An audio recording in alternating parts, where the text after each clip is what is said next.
ప్రజల్లోకి వాళ్ళ bad campaign తీసుకెళ్ళగలిగారు. ప్రజలు కూడా ఎప్పుడైతే మేము తాత్కాలికం అన్న మాట వాడామో మీరు తప్పు చేశారు ఆ రోజు 100% అండి దాని డ్యామేజ్ అయింది. ఇందాక పెద్దలు చెప్పినట్టు మీ సత్యమూర్తి గారు చెప్పినట్టు మీ క్యాపిటల్ లేదు అనే దాని మీద పెద్ద మీమ్స్ అయింది రాష్ట్రం అంతా 5 ఏళ్ళు. ఈ రోజు ఆంధ్రుల యొక్క అడ్రస్ ఏదంటే శాశ్వతమైన ఏకైక రాజధానికి అమరావతి రాబోతా ఉంది. దానికి సంబంధించి గతంలో ఏదైతే ఒక 9 సిటీలుగా మరి 32,000 ఎకరాలకు సంబంధించి ఏదైతే గవర్నమెంట్ సిటీ కానీ లేకపోతే టూరిస్ట్ ఫైనాన్షియల్ సిటీ కానీ జ్యుడిషియరీ సంబంధించి జస్టిస్ సిటీ కానీ ఎలక్ట్రానిక్స్ సంబంధించి ఎలక్ట్రానిక్ సిటీ కానీ నాలెడ్జ్ సిటీ కానీ హెల్త్ సిటీ కానీ స్పోర్ట్స్ అండ్ మీడియా ఇవన్నీ కూడా 9 సిటీస్గా ప్లాన్ చేసి డెవలప్మెంట్కి అంతా కూడా చాలా పగడబందీకి వెళ్ళినప్పుడు గ్రాఫిక్స్ అన్నారు, తాత్కాలికం అన్నారు, అమరావతి మునిగిపోతుంది అన్నారు. కొంతమంది అయితే ఇంకా ఎదరికేసి శ్మశానాలు దెబ్బన్నారు. వాళ్ళందరూ కూడా ప్రజలు సమాధి కట్టారు ప్రజా క్షేత్రంలో. ఇప్పుడు ఏంటంటే ఏదైతే మరి మీరు చెప్పినట్టుగా 6 నెలల సమయం అవుతున్నా కూడా దీని ప్రాసెస్ అంతా కూడా వితిన్ ద 3 months జరగటం. దాదాపు ప్రపంచ బ్యాంకు మరి దాదాపు 7,000 కోట్లు 6,796 కోట్లు, ఆసియా బ్యాంకు 6,796 కోట్లు, అదేవిధంగా కేంద్ర సంస్థ ఏదైతే హడ్కో ఉందో అదొక 16,000 కోట్లు వేరసి దాదాపు 31,000 కోట్ల రూపాయలు ఈరోజు అమరావతికి రాబోతా ఉన్నాయంటే ఇది ఒక గేమ్ చేంజర్ అండి డెఫినెట్గా. దాంతోపాటు ఏదైతే క్యాపిటల్ అంటే ఊరికే బిల్డింగ్లు కట్టేసి ఊరికేయటమే కాదు, అక్కడ ఒక ఏదైతే హైదరాబాద్లో ఇప్పుడు ఎట్లా అయితే ఉందో మన పవన్ కళ్యాణ్ గారు ఒక వ్యాలిడ్ మాట అన్నారు. మేమంతా కూడా ఈ యొక్క మాదాపూర్ నుంచి కిందకి వెళ్తే కూడా రాళ్ళు రప్పలు చూసాం, కానీ ఆయన అక్కడ ఒక పెద్ద సిటీనే చూశారు. ఆ యొక్క విజన్ అలా ఉంటుందని చెప్పాను. ఏదైతే అప్పుడు 2020 అంటే నవ్వుకున్నారు, ఈ రోజున మనందరూ కూడా కళ్ళ ముందు కనపడుతుంది. ఎందుకంటే 2004 నుంచి నేను హైదరాబాద్ వచ్చిపోతా ఉన్నాను. ఈ రోజు అంటే వచ్చిన ముఖ్యమంత్రులు కూడా దాన్ని కంటిన్యూ చేయటం ఎంత అద్భుతమైనటువంటి ప్రగతి ఈ రోజున హైదరాబాద్ ఉందని. అలాగా అమరావతికి చంద్రబాబు నాయుడు గారు ఇచ్చినటువంటి ఒక గొప్ప ఆలోచన ఏంటంటే ఈ ఒక నగరానికి సంబంధించి ఈ నగరంలో వచ్చేటువంటి సంస్థలతోటి సెల్ఫ్ సస్టైన్ సిటీగా అంటే దీనికి ఇది పెట్టుబడులు తెచ్చుకొని దీనికి ఇది సర్వై అవుతూ ఇక్కడ వచ్చే డబ్బులతో మిగతా స్టేట్ని రన్ చేసే విధంగా ఒక డిజైన్ చేసుకురావటం ఆయన తాలూకు ఆలోచన.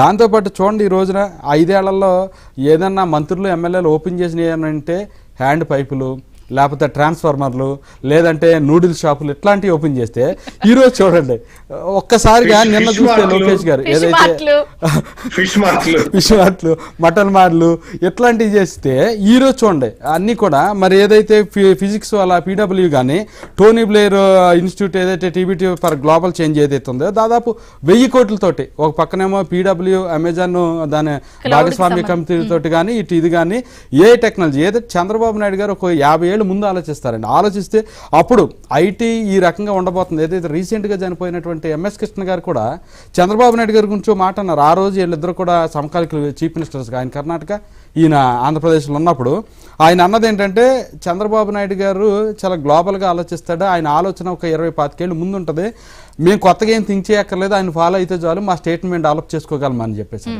అట్లా ఈ రోజున చంద్రబాబు నాయుడు గారు ఏదైతే భవిష్యత్తు రానిపోతా ఉందో ఎంతోముందు క్లౌడ్ సిస్టమ్ కానీ నానో టెక్నాలజీ ఇప్పుడు ఏదైతే ఆర్టిఫిషియల్ ఇంటెలిజెన్స్ ఏదైతే ఉందో ఈ యొక్క ఆర్టిఫిషియల్ ఇంటెలిజెన్స్ తాలూకా ఆ భవిష్యత్తు ఏ రకంగా దీన్ని శాసించబోతా ఉందో భవిష్యత్తుని దానికి సంబంధించి మిగతా 29 రాష్ట్రాల కన్నా ముందుగా ఇక్కడ తీసుకొచ్చి దీనికి సంబంధించినటువంటి ఇన్స్టిట్యూషన్ పెట్టాలని కానీ దానికి దాదాపు 1,000 కోట్లు పెట్టుబడులు తీసుకొచ్చేటువంటి మార్గం కానీ దాంతోపాటు ఒక 50,000 ఉద్యోగాలు రావటం కానీ ప్రపంచంలోనే మేటైన ఇప్పుడు ప్రతి విదేశాలకు వెళ్ళేటువంటి ప్రతి 100 మంది భారతీయుల్లో 25 మంది 30 మంది తెలుగువారు ఉంటున్నారు. ఇది చంద్రబాబు నాయుడు గారు వేసిన ఫౌండేషన్. అలాగే ఏ విషయంలోకి వచ్చేటికి 100 మంది భారతీయులు బయటకు వెళ్తే 50% తెలుగు వాళ్ళు ఉండాలి, అది ఆంధ్రులు ఉండాలి అనేటువంటి ఆలోచనతోటి చంద్రబాబు నాయుడు గారు ఏదైతే తీసుకొస్తా ఉన్నారో డెఫినెట్ గా చాలా అంటే తెలుగు వాళ్ళు గర్వించదగ్గ విషయం. నేను ఒక ప్రశ్న, మీరు ఇక్కడ టీడీపీని రిప్రజెంట్ చేస్తున్నారు కాబట్టి గత అనుభవాల దృష్ట్యా ఈసారి దాని ఒక ప్రపంచ స్థాయి నగరంగా లేదా ప్రపంచ స్థాయి మేటి క్యాపిటల్ గా తీర్చిదిద్దడంతో పాటు గత అనుభవాల రీత్యా మళ్ళీ ఒకవేళ మీరే ఉంటారో లేదా ఎవరు వస్తారో చెప్పలేం కాబట్టి మళ్ళీ ఎవరన్నా వచ్చినా ఆ స్థాయి విధ్వంసం చేయకుండా ఆ స్థాయి పాడు పెట్టకుండా జాగ్రత్తలు ఏమైనా తీసుకుని ఆ డెసిషన్ సైడ్ కూడా ఏమైనా ఆలోచిస్తున్నారా? మీరు ఒకటి ఆలోచించాలి మేడం, ఏదైతే సిఆర్డిఏ ఉందో ఇతను అమరావతి లేదు అని చెప్పలేదు, చివరాఖరికి సుప్రీంకోర్టుకి విత్డ్రాల్ చేసుకుని కేంద్రానికి కానీ సుప్రీంకోర్టు కానీ ఇతను పంపించినటువంటి అఫిడవిట్ మనం చూసాం. కేంద్రంలో మ్యాపింగ్ అయింది అమరావతి క్యాపిటల్ సిటీ గానే. ఇతను ఎంత నాశనం చేయాలనుకున్నా 3 క్యాపిటల్ అనుకున్నా 1 ఇంచు కూడా బయటకు వెళ్ళిన పరిస్థితి వచ్చింది కదా. అంటే నాశనం అయితే చేయగలిగాడు. నేననేది నిర్మించడం కన్నా అలా విధ్వంసం జరగకుండా తీసుకునే నిర్ణయం అనేది ఈసారి చాలా జాగ్రత్తగా మీరు ఉండాలి. కాబట్టి ఆ సైడ్ స్టేట్మెంట్స్ మేమైతే వినలేదు ఇప్పటి వరకు. టైం బాండింగ్ వెళ్తుంది మేడం, 3 years లో కంప్లీట్ చేయాలి అమరావతి క్యాపిటల్ అనేది టైం బాండింగ్ వెళ్తుంది. అయితే ఇక్కడ ఆలోచన చేయాల్సింది ఏంటంటే బిల్డింగ్ ఏమిటి మేడం, ఈ రోజు ఉన్నటువంటి ప్రపంచ టెక్నాలజీతో 6 నెలల్లో 60 అంతస్తులు కట్టేసేయచ్చు.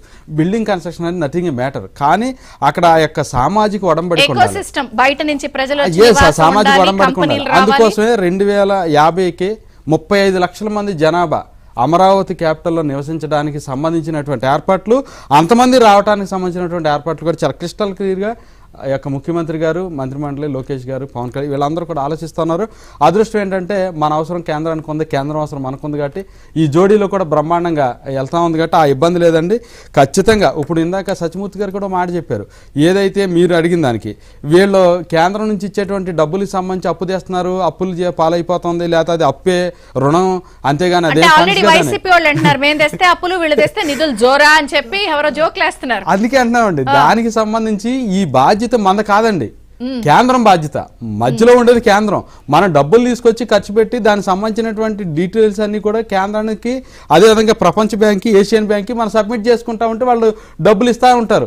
మనం అంతేగాని రెడీగా ఉన్నాయి, అంతేగాని మనం రివర్స్ టెండరింగ్ లోకి వెళ్ళిపోయి మన ఇష్టాసారంగా చేద్దాం అని చెప్పానంటే ఈ జరిగినటువంటి విధ్వంసాలే జరుగుతూ ఉంటాయి. కాబట్టి డెఫినెట్గా చూడండి, ఈ రోజున చాలా ప్రోగ్రెసివ్గా స్టేట్ వెళ్తా ఉంది.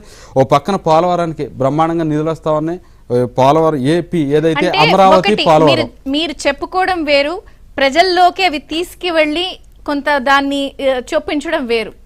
అది గతంలో మీరు కొంత మీ గోళ్ళ మీరున్నారు, కంపెనీలు తేవాలి, పెట్టుబడులు పెట్టాలి, కట్టుకోవాలి, వాళ్ళు వచ్చి అది టెంపరీ అంట, ఇది కుల రాజధాని అంట, శ్మశానం అంట, ఎత్తుకువేకులు అంట, ఇది కదా అంది. అమరావతి కాదు కమరావతి అన్నారు, భ్రమరావతి అన్నారు, రకరకాలుగా అన్నారు. అన్న వాళ్ళందరి పరిస్థితి ఈ రోజు అంటే పీపుల్ మనకన్నా చాలా తెలివికలండి. వాస్తవంగా రాజకీయాల్లో ఏదో తాత్కాలికంగా కాస్త మనం మాట్లాడేస్తే వినేస్తే నడిచేస్తుంది అనుకుంటాం, కానీ ప్రజలు చాలా తెలివికలలో.